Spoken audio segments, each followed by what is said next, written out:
आपका इस पूरी जानकारी के लिए। धीरज, आपका बहुत बहुत शुक्रिया। और सीधे आपको ले चलते हैं अब अमित शाह की वर्चुअल रैली में, जहां बिहार जनसंवाद की एक वर्चुअल रैली की जा रही है। अमित शाह संबोधित कर रहे हैं। नेतृत्व में आंदोलन कर फिर से एक बार लोकतंत्र को प्रस्तापित करने का काम किया था।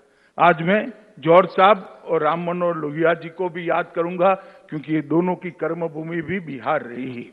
ये बिहार की भूमि ने भ्रष्टाचार, परिवारवाद, वंशवाद के खिलाफ हमेशा लड़ाई लड़ी और सामाजिक न्याय के झंडे को हमेशा के लिए बुलंद किया।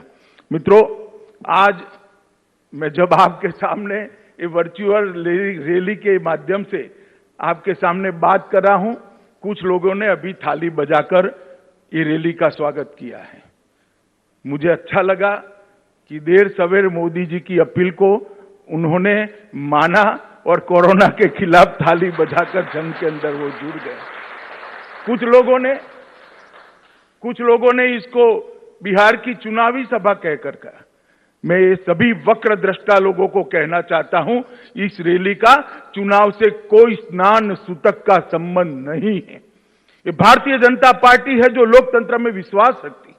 भारतीय जनता पार्टी है जो जनतंत्र में विश्वास रखती है, जनसंवाद में विश्वास रखती है, जनसंपर्क में विश्वास रखती है। अब जब कोरोना की महामारी के सामने हम सब लड़ रहे हैं, कैसे संपर्क हो सकता है? तो क्या सब अपने घर पे बैठे रहे? हम जनसंपर्क का हमारा संस्कार गंवा दे? हम जनसंपर्क के संस्कार को बचाए रखना चाहते हैं।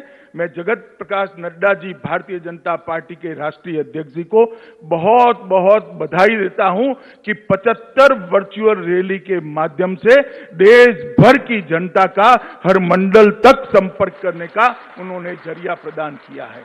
और ये रैली कोई चुनावी रैली नहीं है। ये रैली कोई राजनीतिक दल के गुणगान गाने की रैली नहीं है। ये वर्चुअल रैली है देश की करोड़ों की जनता को कोरोना का खिलाफ जंग के अंदर जोड़ने के लिए उनके हौसले बुलंद करने की रैली है। ये रैली है आत्मविश्वास से भरपूर, आत्मनिर्भर, जगमगाता भारत बनाने के नरेंद्र मोदी के आह्वान के साथ देश की जनता को जोड़ने की रैली है। जो वक्रदृष्टा लोग इसमें भी राजनीति देखना चाहते हैं, मैं उनको पूछना चाहता हूं, किसने रोका है भैया आपको? दिल्ली में बैठकर मौज करने की बजाय पटना से दरभंगा तक एक वर्चुअल रैली ही कर लेते। किसने रोका था? मगर मैं इन पर ज्यादा समय जाया करना नहीं चाहता।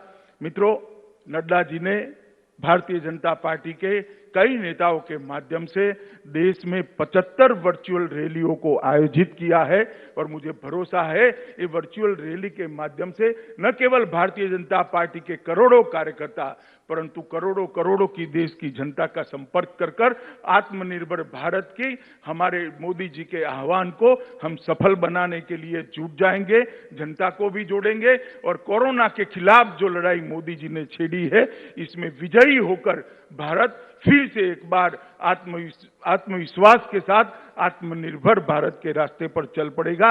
इसलिए मैं सभी कार्यकर्ता को कहता हूं कि कुछ वक्रदृष्टा लोग कुछ भी कहे, हमें हमारा रास्ता चलित करने की जरूरत नहीं है। हमें हमारे रास्ते पर चलते जाना है और हमारे लक्ष्य तक हमारा संघर्ष चालू रखना है। मित्रों, आज इस रैली के माध्यम से बिहार के लाखों कार्यकर्ता और जनता भारतीय जनता पार्टी के इस मंच के साथ जुड़ी है।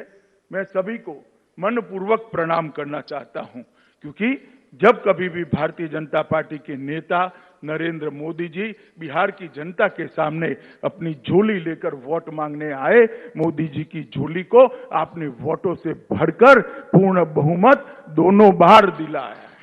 और वो पूर्ण बहुमत जो आपने दिया, जो विश्वास दिया, मोदी जी को जो साहस बंधाया, मोदी जी पर आशीर्वाद दिए, इसी का परिणाम है कि पूरा पूर्वी भारत, न केवल बिहार, पूरा पूर्वी भारत आज विकास के रास्ते पर चल पड़ा है।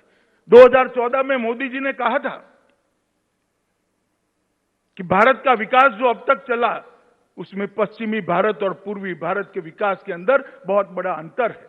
आजादी के समय जीडीपी के अंदर पूर्वी भारत का योगदान बहुत ज्यादा होता था। परंतु आजादी के बाद कुछ इस प्रकार से सरकारें चली जिसने पूर्वी भारत को पूर्णतया देखा नहीं, इसके विकास से अपना मुंह मोड़ लिया और परिणाम यह आया कि पूर्वी भारत पिछड़ता गया। मोदी जी ने ये 6 साल के अंदर करोड़ों गरीबों के जीवन में प्रकाश लाने का एक प्रयास किया।